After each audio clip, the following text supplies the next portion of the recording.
Okay. Now I think everything should be functional. Jean Eells is, I don't know what you have your PhD in. What is it, Jean? It's an agricultural education. Okay. And she has a real interesting story. I've heard about it because uh, her story involves using sociology to figure out how to communicate with people. And anything in sociology really interests me because you can't move people if you don't understand how they work. So, and I've known her, I don't know, quite a while. I assume it goes back to the early 90s. Yes, I was going to say it's definitely in the 90s, and I think early 90s. So yeah. Yeah. We joined the fellowship in 89, but might not have met me the first day. Okay. Go ahead, Jean. Sure. Well, I am so happy to be with you tonight and looking forward to some lively discussion. So I've decided to do a PowerPoint just because I've got some slides that I think might be interesting for those of you from different parts of the country, which I think is great. You'll get a window into what's going on. And so I want to just start out by saying that you are connected to farm soil. Shouldn't be a real surprise, but I want to just quickly review some of the things that we know that you are connected. So you're connected in at least 6 different ways. You're connected through drinking water safety and treatment costs for any public water supply that you're attached to. You're also connected through to farm soils through the nutritional value of the products and the nutrient density of that food is very closely tied to the soil health, and how quality the soil is affects how quality the food is. And then you're also connected for certainly recreational water and wildlife, which doesn't get to pick what water it drinks from. It has to have good, clean water as well. Then inputs to prop up the yields, they don't stay in the fields. And we know that from a variety of ways. So you're still connected to farm soils by the fact that we need to be aware of what's moving about in our farming communities. And certainly climate change reduces yields. They're struggling with that a great deal. They put a lot of money into germplasm and changing the crops to try and stay ahead of the curve, but the climate is changing enough so that it's depressing the potential for crops to yield well. And certainly when we have flooding and that, it comes a lot from the amount of rain that we're getting, but we also know that our farm soils are not absorbing water as well as they should. It's really a bummer. I mean, in a major way, because those soils the farmers are also needing to use that water and need it at other times of the year. So you end up with high heat, the winter changes, and we don't have winters that kill off the pests. So it's kind of a cascade of problems. And you are also tied to crop insurance premiums. 60% of a crop insurance premium that a farmer pays to have crop insurance, if there's a failure, 60% of the premium is paid by taxpayers. That comes out of farm bill payments. So crop insurance premiums, you're helping to pay for those crop insurance premiums. And then certainly payouts, when there's large payouts, that's got to come from somewhere. So I'm going to give you a couple of uncommon farm facts that we don't necessarily talk about, or when we think about them, it helps us frame our discussion and conceptualize things in a little bit different way. So farmers don't own all the land they farm. On the one hand, it seems obvious if you know anything about agriculture or talk about farming with anybody. But when we hear that in the news, when we hear about farming and agriculture, we tend to conflate farmers and landowners, because we'll say farmers and landowners in the same sentence. And conceptually, we assume that farmers are in charge of all of the land that they farm, and they aren't necessarily. And in Illinois and Iowa, as much as 60% of the farmland is rented by landowners to farmers, 60%. So you get the social dynamics of who's calling the shots, who gets to decide how the land is farmed, what it's used for, whether it's eroding or not. How is it all going, how's it all working? And I will say that Iowa is #1 in soil erosion.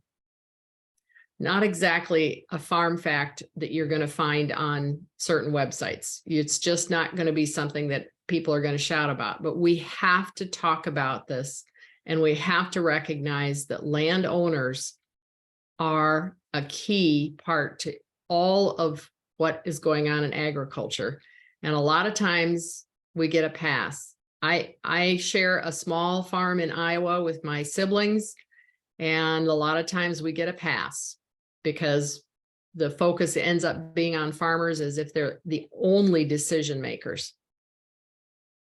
Another uncommon fact is that women own about 40% of the ag land nationwide, own or co-own. They're present. They can influence how farming is done. They can influence how their land is done. And I've spent a lot of my educational and professional career working with women who own farmland but don't know anything about the conservation practices. They don't know how to stop erosion. They don't know that it can be stopped, that it can be stopped, and there's cost share to help them do that.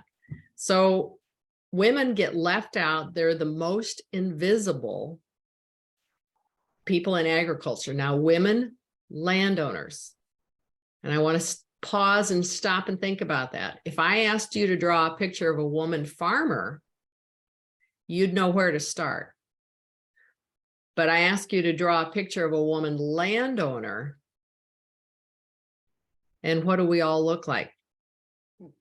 Where we've been bankers or insurance agents or teachers or nurses or something else for all of our careers. And maybe we have not been on the farm. Maybe we've inherited that farmland, or we were only peripheral to the agriculture that went on. Some women were very involved, very much involved in that bookkeeping. They were great at keeping the farms going. And during the 80s, they had,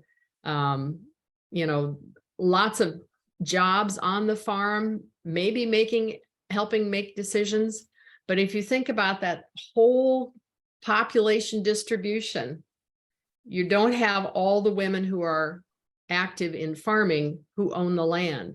So when you think about who can make that difference, not only do we need to hold landowners' feet to the heat, women are a part of that. And we have to make the conversation about who can make that change and help them make that change. And how can we make that happen? And so we've got some good things that are going on in that regard, helping women get connected to the resources, help them make up for lost time and learning how to manage their land so that it produces clean water and good soil and healthy food. But we've got to talk to them, and we've got to recognize, and they are so invisible, women as landowners. In Iowa, we know from fairly thorough survey techniques that women own or co-own as much as half the land in Iowa. So now I'm going to take you on a visual tour. That's been a lot of text on the screen. Because this is something about, this starts to lead into what you can do. But I want you to take a look at some things. You need to be aware of the agriculture that's going on in your area. And I can tell you that most of us even those of us in farm country, don't necessarily see the degradation of the soil that's going on. So this could have been taken today. It's very windy here. They are in the fields just doing their early spring tillage. And I can tell you, when this picture was taken, it was just barely 2 days after a rain. And the dust kicked up almost obscures the tractor. You can drive for mile after mile after mile and see farmers in the field with tractors and tillage equipment. And this is the what you would see. Well, it's pretty easy to think, oh, look at that. You know, they're out in the fields, and assume that everything is okay. When you understand what's going on with soil degradation around the world, even China is having problems with their soils being less productive. They're being degraded the same way, the same reasons. Once you see it, you can't unsee it. And you realize that even if this is common, it's not normal. A soil 2 days after rain shouldn't be shedding that much dust. So learn to see what it is with the agriculture in your area, where the degradation is. If there's any tillage happening, that's a problem. It's degrading the soils. And I know, yes, our gardens, gee, we like to fluff it all up and get that tiller out in the spring and fluff things up. You're degrading your soil, and it's happening without hardly even noticing. Here's another image. This was not in Iowa this year, but this year in Iowa was tremendous soil loss. So there's actually snow in the ditch, road ditch, underneath all of that black, which came off of this field and covered the snowbank. So you drive by mile after mile of this and you think, oh, gee, kind of too bad. Just because it's common doesn't mean that it's normal. It's certainly not a good sign. And once you see and understand that kind of soil loss shouldn't be happening, and that it's a product of tillage and our agricultural practices, then you realize we've got to change something, and we got to change it fast. And here's another one. You think, oh boy, what a ding dong for driving into the mud puddle. Well, it really wasn't. Big equipment gets stuck in fields where the soil has been degraded and it doesn't hold up equipment. Even if it's a little bit dampish, it should. And so they're having troubles with deeper ruts, and they end up with more tillage. They go along the end rows of a field and they till and till and till because they got to try to get rid of the compaction. They're compounding the problem. And they don't necessarily always realize that they're compounding it, or they're concerned that things aren't going to look right and somebody's going to complain. So once you start seeing soil erosion and soil degradation, it's tied to water quality problems. It's tied to all these other problems that we have talked about. So let's jump right into what can you do?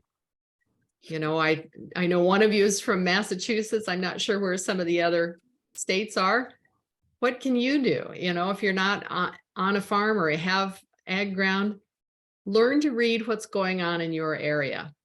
See with new eyes. Look to see what's going on that is evidence of farming practices that are degrading the soil, and look for farming practices that are improving the soil. We'll talk about that in a little bit. Recognize that soil degradation is going on everywhere, worldwide. This is a big issue. People from lots of different countries are getting together and talking about the concern that they have about our ability to raise crops, have those crops be resilient in the face of climate change. And it's a serious, serious issue. Ask questions. We've got to get this to a point where there's more conversation about it, and you can help with that. You don't have to have anything to do with farming, but you can start asking questions in all kinds of settings. Maybe you're at a yoga group and say, you know, I was noticing XYZ about the farming, or do you know anybody that has a farm? Do you know anybody that is raising food? Are they using cover crops? And you can learn that language of things that you can ask. Innocent questions start to put people on notice. What you put attention to starts to get energy there. And then there's hope. I wanted to let you know that it's not all hopeless. There's hope in this. And there are farmers, again, worldwide, who are leading the way. We just need a lot more of them to get moving and start adopting the practices. Some of the things that I'll just touch on very lightly are the best news in agriculture. They are win, win, win, win, because consumers win, farmers end up making more profit so that they aren't in what I call that suicide zone where the margins are so tight. I lived through the 1980s, and farmers were indeed killing themselves because they were not making enough money. They were terrified they were losing their farms. And if we can do anything we can to help them stay healthy and ready to go on their farms, I think that's a helpful thing. We win because we've got people that understand. We start cleaning up the water. We start improving things for wildlife, improving things for workers that are picking crops and working in the fields. It's a win-win. So I think there's some exciting things. So let me touch on what those are. Just two of them. This is a huge, huge, complicated topic.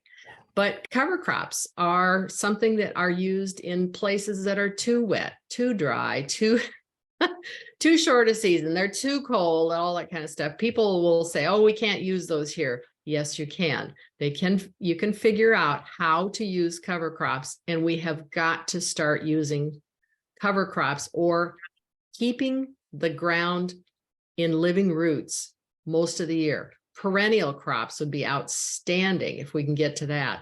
Having more than one crop in the year. We've got some farmers in Iowa that I'm following on social media, and they are really charging along the path of getting things that are going to keep feeding that soil. And they're finding that they're more profitable when they feed that soil and keep it healthy and not put on all the inputs.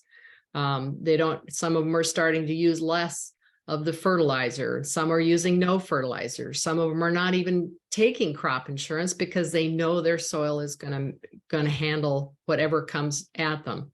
So there's hopeful news out there, but start to learn what cover crops are used in your area and get used to the look. So if you look here, looks like grass, looks like weeds growing in the middle of the rows. That's the cover crop that was planted after the corn was harvested. This is a field of corn stubble, and you can recognize those as you're driving around your countryside. If somebody's left the stubble or the remnants of the crop, whatever it was, wheat, it doesn't matter what crop it is, and then you start seeing green stuff growing in the early spring or even late fall, you can start to recognize cover crops in your area. And probably not a lot of farmers using it, maybe 5%, 10, not hardly even 10%, 5%, 7% in the area. So we're slow at getting that adopted, but once they do, most of them have a lot of fun because they're actually growing something again. And it's an interesting process. Stopping tillage. And boy, is that a tough one for them to give up, because there's decades they learn to plow from grandpa and, their dad and their dad. So some of this stuff goes back generations, and we're starting to really have problems with that degraded soil. It's pulverized, it compacts, they have problems with drainage. And so there are ways of helping farmers transition. If they can't just go cold turkey right away and give up their tillage equipment, they can use strip till, which just tills. This field here has just a little tiny strip that's tilled, and you can see that it's black. That's our typical Iowa soils. but that is a way of helping them bridge full-on tillage to no-till, and that can be an important transition. So we need to learn how to support farmers making those choices, because I'm telling you what, some of the changes are huge. Not impossible, very manageable, but conceptually, and I'll use a cooking analogy, it would be as challenging for me who learned how to cook in the 70s with, opening cans of this and Cool Whip that, and, working with meat and all that stuff, to be asked to cook a banquet for even 10 people and do it all vegan next week. And the shift in what it would take me to do that and have a tasty meal scare the bejeebers out of me. Okay. If I had enough time, all that kind of stuff, took classes, yeah, it's possible. But these are people that have their livelihood on the line year after year. Many of them only have a 1-year contract on the farmland that they farm. Remember, we said they don't own all the land they farm. And they're scared to make that change. So our approach when I've been working with women farmland owners is a very positive approach. What can you do to support that change? And they're delighted to have that conversation once they realize that they can have the conversation and have it be a supportive one, not just an antagonistic conversation. Change happens, and we're getting wonderful things to happen. One of the other things is get used to seeing more residue. We've got to have more residue on the ground to help protect from raindrop.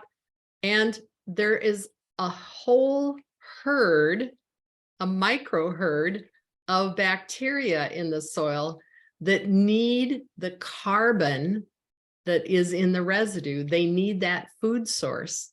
And so we've got to have the residue from the last year's crop. It needs to be on the ground so the microbes can get to it and chew it up, feed on that all winter long, all summer long. And once the micro herd is healthy, you hardly see any residue because they're just gobbling it up. And some of the farmers that have really active soils laugh about not wanting to stumble and fall because they won't make it in the field because their micro herd is lively as it should be, and they're supporting the plants and they're working in concert with the roots.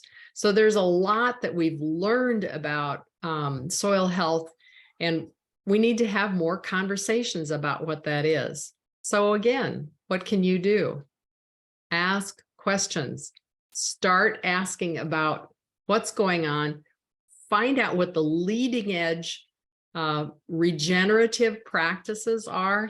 And buzzwords are hard to keep up with. Right now, if you started looking for regenerative agriculture, that would give you something that you could hang on to.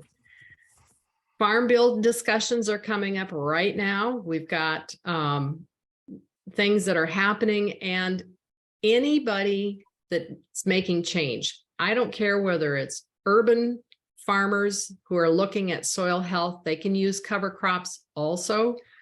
Small market farms, larger market farms, larger commercial farms. If we're going to ask farmers to make these changes to protect our soil, water, and make our soil resilient in the face of climate change, we need coaches for them. They need to have a person that they can ask a question on the fly. And having a real person you can ask is still the best thing to do. You're going to pick up the phone and call somebody. You're going to find out, if I'm going to do, what rate do I need to plant? What do I need to order? I'm having troubles with my drill. Do I need to change the coulters and the sweeps? And, how do I need to manage this equipment? They need that personal stuff. And we have gone through so much downsizing in the organizations, assuming that you can get everything you need off the internet. We need real live people again in the organizations and the agencies to coach farmers through this transition. They are not going to get through there without help. And their commercial certified crop advisors, some of them are on board, some of them aren't. So looking at ways to support funding, advocating for funding for people in the organizations to help coach through that transition. Hold landowners accountable. Don't just pile the burden on farmers. Landowners are the ones that can make change. I have the burden. That's my call. I rent the land to a farmer. I say that we're going to do these things. Takes a lot of courage, particularly for women, particularly for men who have not been involved in agriculture. It feels a little audacious, and some of the farmers would like you to think that you don't have a say. So you get a full range, and then you get some farmers who are so excited to have their landowner asking questions. They're proud of what they do. If they're using cover crops and no-till, they want to know that you're with them, that you're supportive. I had a conversation with a farmer and the lady the other day, and he was afraid to bring up cover crops because he was afraid that she wouldn't like the way it looked. She was afraid to bring up cover crops to him because she was afraid it was going to cost him too much, and she just didn't understand all of those pieces. Once I got them together, they had that conversation. I'm telling you what, we've got 80 acres of row crop in Iowa that's going to have cover crops on it this year because we had a conversation. So don't think that those conversations don't matter. Hold landowners. Remember, it's the landowners who make the difference, and we just haven't changed that narrative. So because we're UUs, I'm going to mention that we can kick up a higher level. These are not my ideas. I'm sharing some ideas that have come from others. Are these going to happen? Probably not, but you start with an audacious idea. These may be too radical, maybe not, but let's talk about what those might be. Let's just think about what could happen. What if we took that crop insurance Yes. that we are supporting and we tie it to regenerative practices? Right now, there is no connection, and there is powerful objection to that, powerful lobbying against that. So, will it happen or not? But, tie it to cover crops. One of the practices that's happening in Iowa is that farmers get a $5 an acre discount for using cover crops. Now that's spreading to some other states, that particular program, because insurance companies, I will focus on this, insurance companies recognize that there is less risk when the soils are resilient. The resilient soils are going to be what gets us through the future. So the insurance companies don't mind giving that $5 discount to the farmers. Let's work with that. It's not a horrible idea. And then let's talk about the companies. Oh, plan for transition from ethanol. In Iowa, more than 40% of our corn doesn't feed people or animals. It goes into ethanol. Now, ethanol is at least a substitute for some of the gasoline, keeps us tied to fossil fuels, supports a tremendous amount of our economy. The political power behind supporting ethanol is enormous. Well, I kind of get that, because what would we do if we didn't have ethanol plants. Where would we sell our corn? We have a lot of infrastructure to deal with. But we could talk about what else we could use those plants for, the ethanol plants, or could we deconstruct them in some way, reuse materials? Could we, grow something else in these corn and soybean acres? We're going to need something that's still kind of a grass base. It's an annual crop. Our climate and weather patterns are kind of fixed in the sense of what we're going to be able to grow. So corn is still a good option, but maybe we don't have as many acres of corn. Maybe we put back some of those fence rows. Maybe we put back some of those wild areas that were torn out in 2012, 2013. And some of those, we've lost a lot of wildlife habitat. Kind of a radical thought, but can we start planning? What would we do? How would we help support people and jobs, et cetera? And then the last one I'll mention, again, these are not my original ideas by a long shot, but expecting companies to put up. If they are claiming to be green, let's have the companies be regenerative certified. There's some talk every now and then of farmers being certified, and farmers who are organic certified, that's a different sort of pathway, but let's flip that certification from putting it on farmers and all the documentation, all the bookkeeping and all that stuff. How about some of the suppliers, the buyers of those products and the processors? If we want as consumers to buy nutrient-dense foods that are high quality, what would happen if we had those companies be certified and be transparent about those processes? So John Kempf is a real innovative thinker, and I put up a YouTube, a link to a YouTube, which I could also paste in the chat or whatever we can do. And he had an 18-minute keynote at an event in early February. And he talks about this whole idea of regenerative companies so that you could buy regenerative products. So it's worth watching. It's only 18 minutes. He has a lot of other really interesting things to say, challenging. He's Amish, and so you won't see him on the video. He was on the event for the Zoom for the event, but he's got a picture of his logo over his face for the video so that you can hear it. And he's way out in front as a thinker and businessman who has a tremendous business of regenerative ag products and such. So just some food for thought. And I'm going to bring my comments to a close. I've talked a little longer than I meant to, Terry, but hopefully it's okay. And I don't know if you have a particular protocol for handling questions. If there are questions in chat or Facebook, you'll have to read them to me because I'm not on that. So, and I'll stop sharing. Okay. Mary Ellen Miller had one in the chat.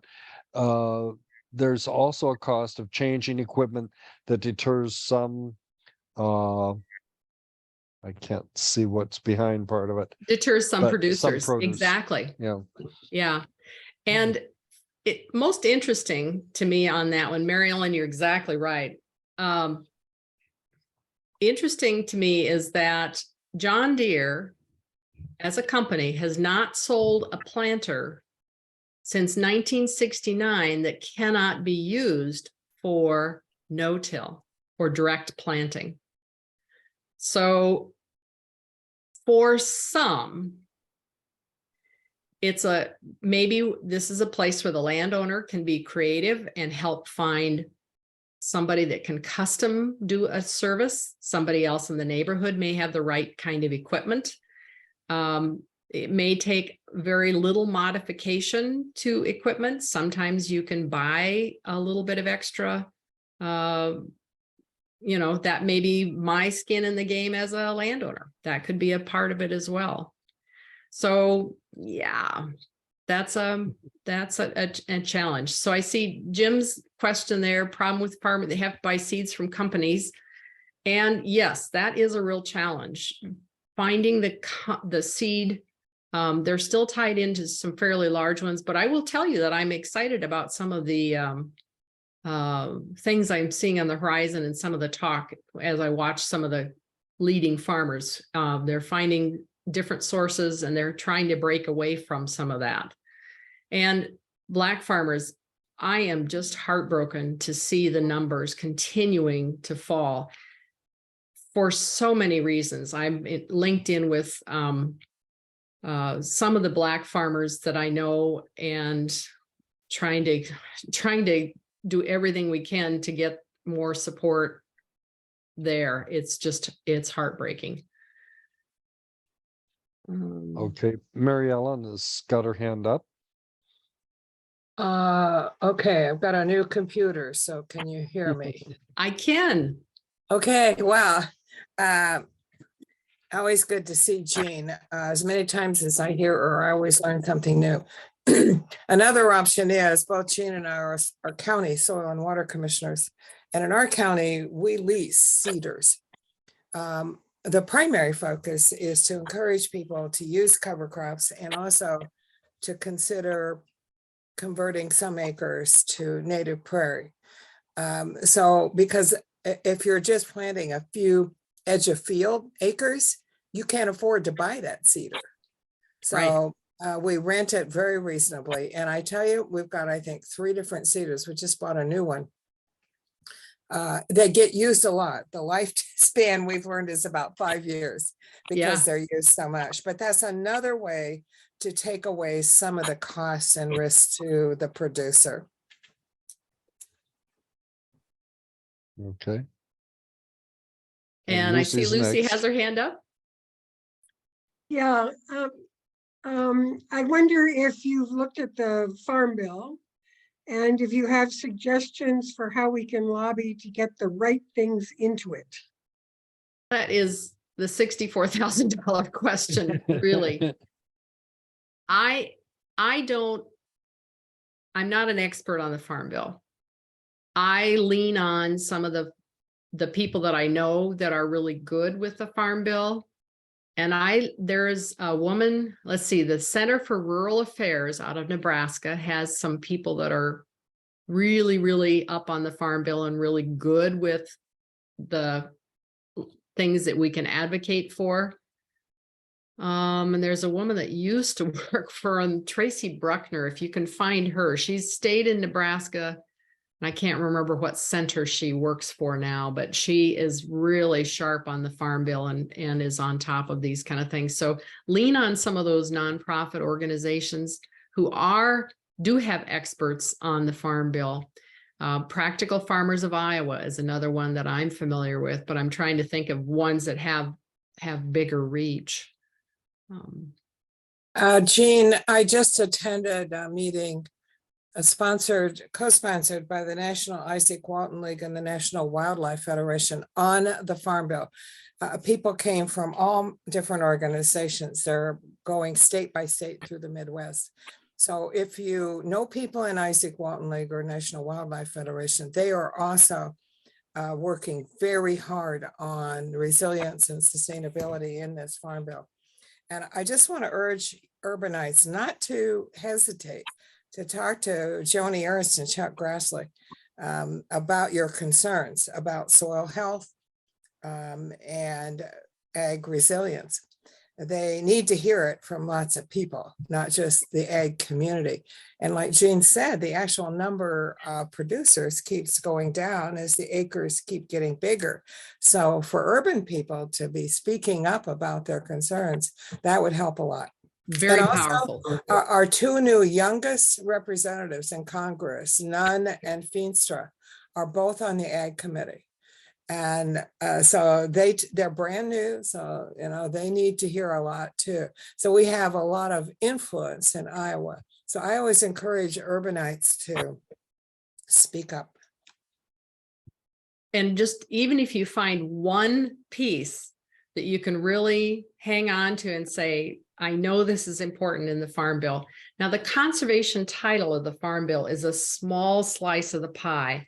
And Right. appropriately, it feeds people, which I think is, an important part of it. So the conservation title is really, really very small compared to the rest, but it's a pretty important thing. We'll talk about local food and access, farmers markets, and how they need to be supported. A lot of the infrastructure supports big ag.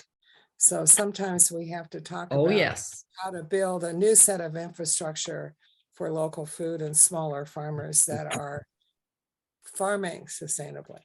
There's an important article in Civil Eats. I just put that in the chat. Good. Wendy Johnson wrote that. She's an Iowan, and ways to support small farms. And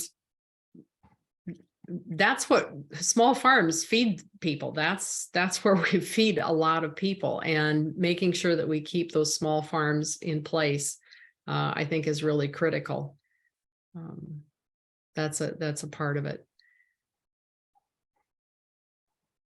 It's such a complex topic. I could go on and on, and I have one thing I'm just really dying to tell you, but I'll answer more questions and have a lively discussion here. Well, my fantasy is that we outlaw fertilizers and chemicals, because we're on the Des Moines River, and it is an open agricultural sewer, is all it is. We were eating fish out of the river when my parents first bought the farm in 68, but I wouldn't eat anything that comes out of that river at this point. It's disgusting, but it would take care of two problems. One, we wouldn't have as big of a corn crop, and farmers would have to go back to rotations. I don't know what we'd do with all the oats and hay, but we'd probably figure out something to do with it. That's my fantasy. Let's see. I think it's an interesting thing, Terry, because people will say, oh, well, there's nothing, you can't feed that stuff to anything. There's nothing here anymore. Well, there weren't any ethanol plants before either. Right. Mm-hmm. Yeah. I mean, they came from somewhere. They started from something. And so starting to, it's a chicken and egg problem. But on the other hand, we can make that change. We can make that transition. Jane, I think Carl had his hand up. I did. Can you hear me? Yes, I can. Oh, okay. I missed it. When I saw the tractor pulling the harrow and the dust was going everywhere, are we in danger of another dust bowl? Because that's what happened to the farming in that period, is that they just loosened the topsoil and kept plowing it and blowing it away. And then pretty soon it got into the air. So is there a danger of something like that happening again? Yes, to some extent. And we see that because we're having higher winds.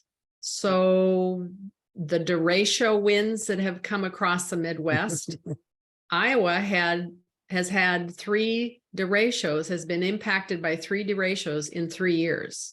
So that's kind of a concern there. So the more exposed soil and as dry as it is, there is some concern with that. The other thing that happens is with our weather patterns, we have had soil in Kansas, for example, get picked up, and it rained down on my house, and I had Kansas soil on the siding of my house.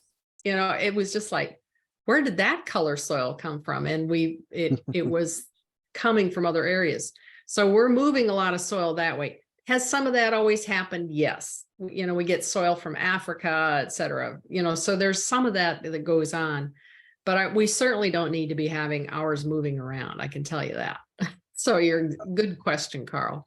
That pays back some of those our farmers because we're getting pollution from California here in the rain in Massachusetts. Yeah. It's amazing. Yeah. Lucy has her hand up. Yeah. I'm very interested in what you said about how many people controlling this are the owners rather than the farmers, or could be. And if you can explain something that's puzzled me is we talk all the time about corporate agriculture. And would you say that that's the owners that you're talking about, or is that another body? Because they're the ones getting the subsidies that we wish would go to the small farmers. At least that's how I understand it. But given what you've said, who are they in that picture? Yes. Simple question is yes. Simple answer. It's a mixed bag. And there are still a lot of farms, and I should have the numbers at the tip of my tongue, but I don't. There's still a lot of farms that are individually owned that are not necessarily corporate owned in Iowa. And part of the reason is the way our laws are constructed, but that's different from state to state. Some are managed by different kinds of groups. And sometimes landowners will have a farm manager, a company in between them and the farmer, but that's actually not very much land. So farm management companies in Iowa, I think maybe they impact maybe 11% of the acreage. And they did a survey with women landowners, Iowa State Sociology, and it was really only about 7% of women use a farm manager. So it is still, depending on where you live, there are still a lot of land that is owned by individuals who could make a difference. Now, are there some that are mega family groupings? Yeah, there are some big family groupings. And the tricky thing about corporate agriculture is it's a term that applies to a legal structure. So I could have a corporation with my siblings to manage our farm. And is that corporate ag or is that not? So the terminology starts to get really gnarly. And so it's really kind of keeping it simple and looking at those sort of individuals that we run into at the grocery store and the library and yoga class and whatever. That's the level of conversations I think we can have and where we can still have an impact.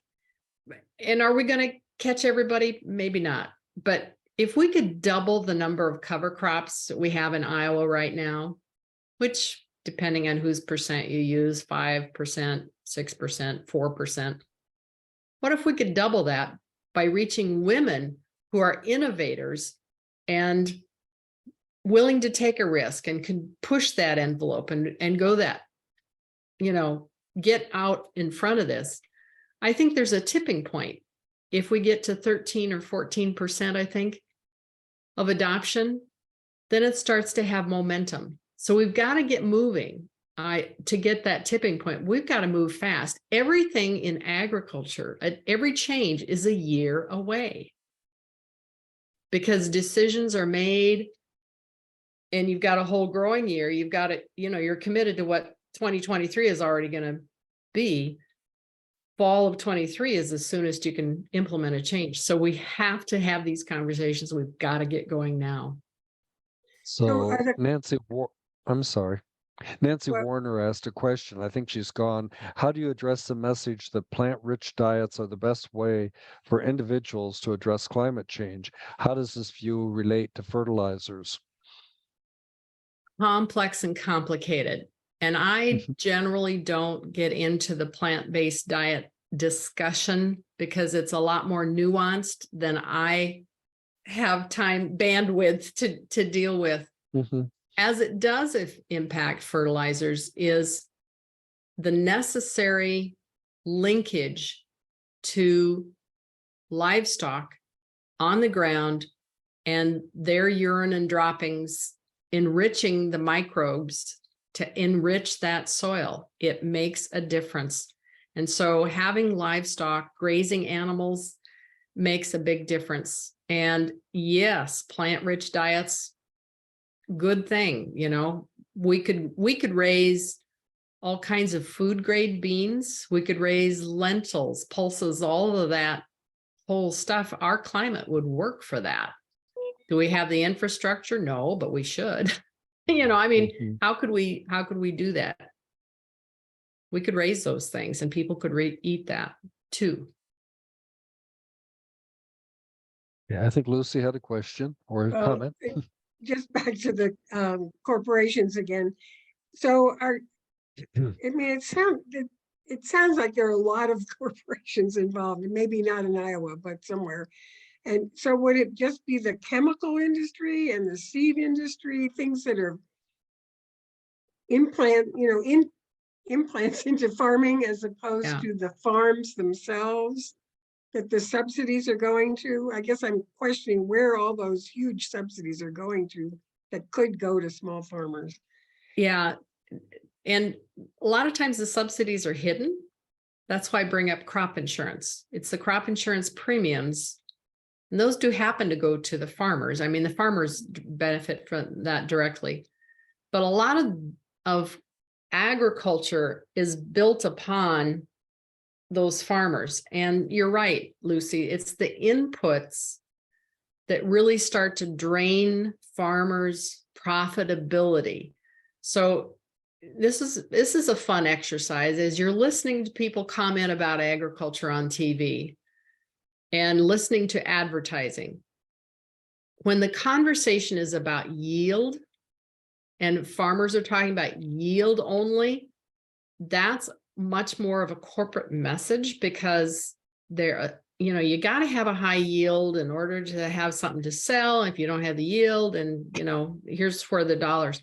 That's where, if they focus only on yield, they're missing the opportunities to lower those input costs and spend less. Now, how popular do you think that message is going to be if it starts to gain some traction? Yeah, there will be some more effective pushback than what we've had, but recognizing that there is that kind of conversational difference. So if you're talking about profit, then you've got somebody that understands that they can control those input costs by using regenerative practices. Now, this is a 3 to 5 year or more transition. That's why we have to recognize that farmers need support through that process.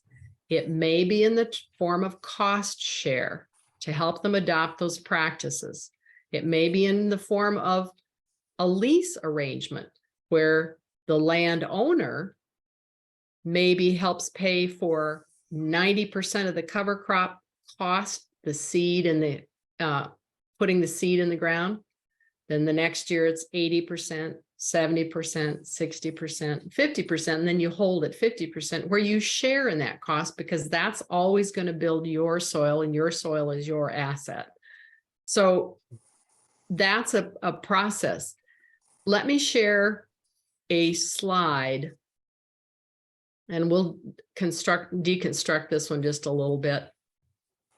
This is from Dr. Jerry Hatfield. He presented this to the UN Committee on Water, and his focus of the talk was water efficiency. Dr. Jerry Hatfield was with the, gosh, they changed the name of the institute at Iowa State, but it was the National Soil Health Institute, basically, and he's retired from that, and he's unfettered now, let me tell you. Listening to him talk is a lot of fun. But the chart here on the left with the blue and the orange bars are where he's worked with data from a farmer who adopted no-till and cover crops and had 16 years of very detailed records. That's a real key, detailed records. And so the blue is the county average for corn. And this was this farmer's average over time. So it's percent increase in yields proportionate to seasonal rainfall. So his soils were using the rainfall more efficiently than other soils because they were better. Soybeans. Jane, I'm same sorry, sort of but the orange is the name of the person, not the name of the county. exactly. Okay, thank So, you. yeah. So this is Wayne Fredericks up in Mitchell County. Yep. And so Wayne's fields were just that. His soils after 16 years of this have done this. So they were stable, more stable. The yields were more stable among the years. There was less variation. It's a good thing. Standard deviation in yields, half of the conventional till. Increased water efficiency. And here's the one that I think is really exciting. If you're interested in the climate connection, when we have April and May rainfalls that are high, and we end up with some low yields that are tied to that, if we don't get rain in July and August, a lot of times we end up with we end up with higher yields. The soil was so resilient, it broke that issue. It broke the correlation so that his soils, it doesn't matter if you have a dry spell in July and August and you don't get the yields. It doesn't matter if it rains a lot in May and April. It doesn't matter. His soils are going to produce a crop no matter what. That's what soil health can do. That's what our regenerative practices can do. And we got to get going because you can't get to 16 years of success until you start. And we have to start. I'm happy to say that 6 years into cover crops and no-till, we're starting to see it. Last year, we turned a corner and I've got tough soil. It's real heavy, wet and clay and all that kind of stuff. And turned, and my tenant is thrilled. So That's good. Just east of Ames, I live in Ames, Iowa. We had DuPont put in a plant for using corn stoffel. Well, they kept having fires. The stoffel was pretty flammable, and they finally gave it up and sold the plant. But I thought that was the dumbest thing. It was like we're mining our soil. We take the corn out, and then we take the stoffel as the corn stalks. They were taking that, they were leaving nothing behind. And I can't imagine that being good for soil. it's robbing the carbon. Mhm. In fact, the old timers, if there was a renter who didn't get to rent that ground anymore and they wanted to get back at the landowner, they'd bail off the corn stalks. Yeah. Because there would be it would depress the yields for 2 or 3 years. So that was an ornery thing to Wow. do. So pulling off corn stalks, I was just like, no. Yeah. So I wasn't out of my mind for thinking that. One of the promising things that we heard about on public radio was using the geo positioning to run the tractor independently, automatically. But a couple of guys near Ames put in or they're working on using small tractors to do this because they can go 24/7. You don't have to be there to do it. And I thought that made so much sense because the John Deere keeps making bigger and bigger and bigger vehicles. Would you really want a 50-ton vehicle going through the field? It's got to be hard on the soil. It is. It is. The compaction is just terrible. And so then that leads to more tillage because there's more compaction and it just goes back and forth. Yeah. Smaller equipment would be really helpful. I'm going to ask about my garden. You don't like tilling gardens because I it's know. a small garden and we don't notice anything running off. I mean, the garden actually is higher than the adjacent soil. The first tillage pass, you lose, gosh, Marty L. Casey quotes this. I mean, the amount of carbon that gets frizzled off because the bacteria that are there, and you've turned up that carbon, fresh source of carbon to the top, that particular kind of bacteria just converts it to carbon dioxide really fast. It's like, so yeah. So what do you I laugh use about it to- because, you know, most of us, we have gardens, they're kind of small, but Yeah. I did yes, Mary Ellen, the Ruth Stout method is exactly, or lasagna gardening, where you've got layers of stuff that you're putting on. That's a good one as well.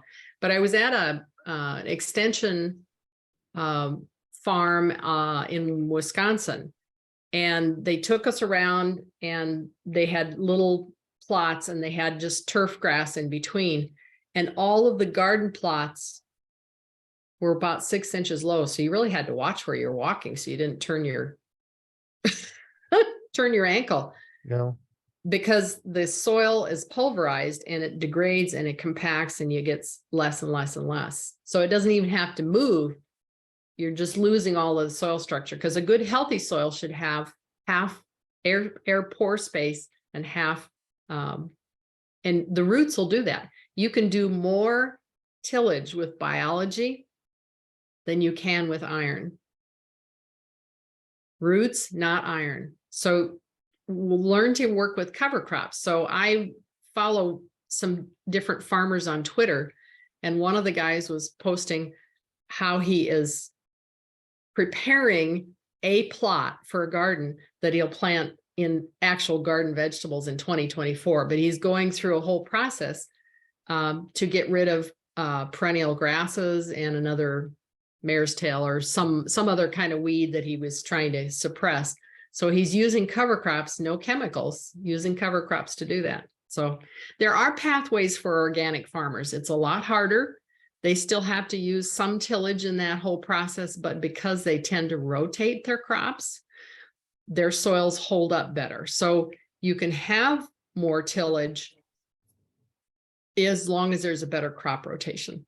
So I wouldn't worry a lot about your garden, Terry. I won't come and be the garden police, Well, but just something to think about. I've changed my process. Nothing goes out of the garden unless it's something we can eat. And I pile up weeds and they break down really quickly. So It's a good healthy soil then. It's a good sign. oh, it's good looking soil, really. Jim Taza has a comment question. On TikTok, I watched a steam tractor with 12 men on the back tilling the ground. Does that hurt the ground? Oh, yeah. Yeah. Yeah. It's an interesting conundrum, because if we go back to the pyramids in Egypt, there are hieroglyphics showing somebody digging the soil. So we assume that we should be doing that. And yet, I think it's David Montgomery. No, I don't think I've got the right person associated with it, who's looked back to see the civilizations that have disappeared because they abused their soils.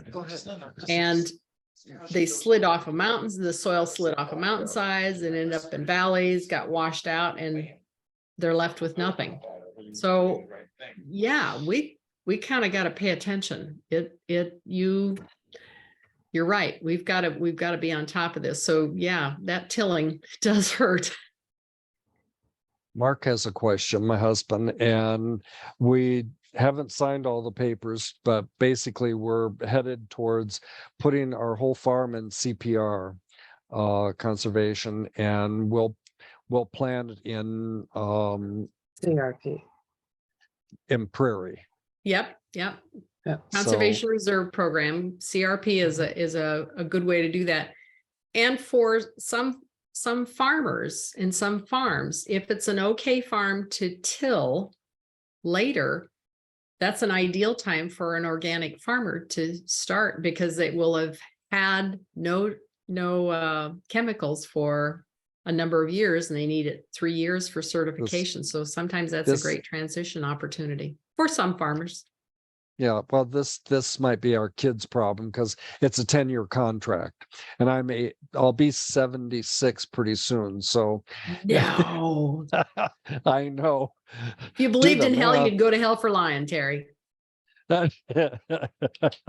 No, that's age, but I was really thinking that's where what we would end up doing, because and I've talked to you about this, we want to find an organic farmer. Well, it was really difficult because we've had our farmer now since 1980 or 81, and my dad helped him when farmers were killing themselves. He had a potential farm that he could buy, but he needed a cosigner, and so my dad co-signed the loan so he could go get a more acreage and everything. And of course, it was cheap in the early 80s. So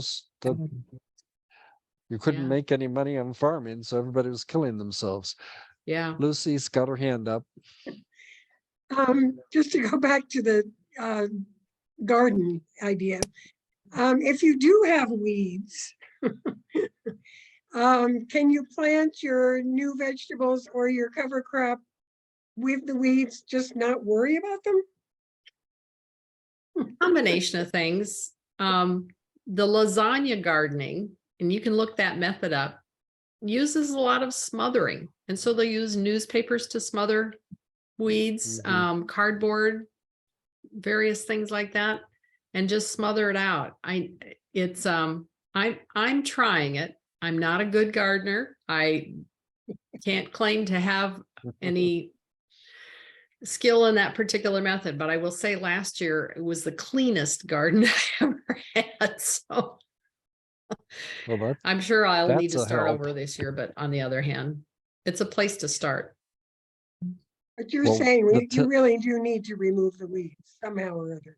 Well, they're a carbon source. They're feeding the Or bacteria. grass. They're living roots. So even though my dear father would roll over in his grave to hear me say it, there's some weeds that I'm real concerned about, but things like lamb's quarter, pigweed, some of those annual weeds in the garden, I don't get too cranked up about. Yeah. Sometimes the lamb's quarter's taller than I am, and I'm still almost 6 feet. Yeah. And they're hard to pull out. When they get that big, they're really tough. Yeah. They're- Better Lamb's to eat quarter them is before you edible. get them. Yeah. I freeze a lot of it. I don't grow spinach Do you? anymore. I just freeze lamb's quarter. It's good. It's really I wanted good. to mention another downside to tillage, if you're talking about gardening, is it turns up the seeds. It turns up the weed seeds that Weed can stay in the soil for years, sometimes decades. And so you're making it worse when you till if you're concerned about weeds. Well, I've already talked to our tiller this year, so we'll probably go through with it, but maybe not in the future. And there was a problem. He got too close to our horseradish, and every little knob, little small piece turned into another plant. I had a whole, probably 12 by 15 area that was horseradish, and I kept putting corn stalks on it. It took me 3 years to get rid of them. And I think I finally did. But that was a nightmare trying to get rid of the horseradish. I mean, I like it, but I don't want that much of that it. much. We usually dig it up once or twice a year, a little tiny bit. What was it? Somebody said that when you've got things that spread, it's kind of nice to put them at the edge of the yard so you can mow right up to them, and that will keep them from going too far. I forget who told me to do that, but okay. Well, I've talked plenty. Let's see if I have any more notes. What do you think of hemp? I think it's one of those challenges where we don't have the infrastructure. Hmm. Yeah, I get that. And Nobody I don't buys know it. that we're going to have enough infrastructure built to handle it. To be able to make it a viable third crop. We have got to have another crop besides corn and soybeans in the corn belt. We've got to have something more to grow. It's just, we need that third crop so badly. We've just got to find out what that would be. But it doesn't all have to be the same thing. You know, Mary Ellen needs a third crop. I need a third crop. Terry needs a third crop. You know, we all need Right. a third crop. The one thing about it, I bought dish rags, and I just looked it up in 2014, and I bought several cotton ones since then that have dissolved, but the hemp ones just go on and on and on. They don't wear out very easily, and they're rough enough that they're kind of nice. I like something rough to help push the food off the plates. Yeah. Lucy? One more quick one. In 2019, a friend of mine and I drove across the country from Washington to DC. And I was so struck that we went on small roads most of the time because we wanted to really see the country. I almost through the Midwest saw no vegetable markets, farm stands at all. So I just wonder in that area why you can't just grow vegetables, you know, truck farming and that kind of thing. The tough slog. It's a hard go. The farmers that do that and have a market, they work so hard. I have a little organic farm just a half a mile from me, and I have gone down there and I've told her, I said, I will buy anything that you grow because I'm a really crappy gardener, but I said, whatever I buy, I will buy at whatever price you set. Do not give me a deal because I'm a neighbor. I will pay full price because I know how hard that is. It is really tough finding as the rural population declines, there are fewer people in the rural areas to have a viable market. You've got to spend a lot of trucking time getting to a market that you can actually sell goods. So it's a real challenge to have those small, and yet small vegetable gardens that feeds people. It helps feed people. Actually, that's where most of our food comes from in the world is small gardens. Yes. An acre or two is where it comes from. Yeah, and don't you appreciate the immigrants after bending over and pulling weeds and hoeing and I mean, Picking, my oh my God, gosh. they're heroes. The Yeah. work they do, and to do that 8 hours a day, I mean, 2 hours and I'm out of there usually. Yeah. And it might get to be less. I find getting down on my knees is harder to do than it used to be. Speaking of hemp and Black farmers, I teach a course and I have made a connection with a Black woman who has about 15 acres in one of the Carolinas. I think she's on the South Carolina side. She's right on the line, whichever. And she very wisely got into hemp, and she's got hemp products. And so she's developed the right market strands and been able to make connections. Wow. But she was somebody who would not have qualified for a lot of the programs, but her father was a soil and water conservation district commissioner. And so he knew and understood how the system worked and, when to apply and all those kind of things. So she's fantastic. And boy, is she sharp on all the statistics and the details. So, I'm glad there are some places where hemp is working. It's good for the soil. It's a good one for the soil. I really wish we could have that as a viable thing. And there were farmers in our area. I know when I first moved to Hamilton County in Iowa, there were farmers who had remembered that their fathers had raised hemp for the war effort in World War II for rope.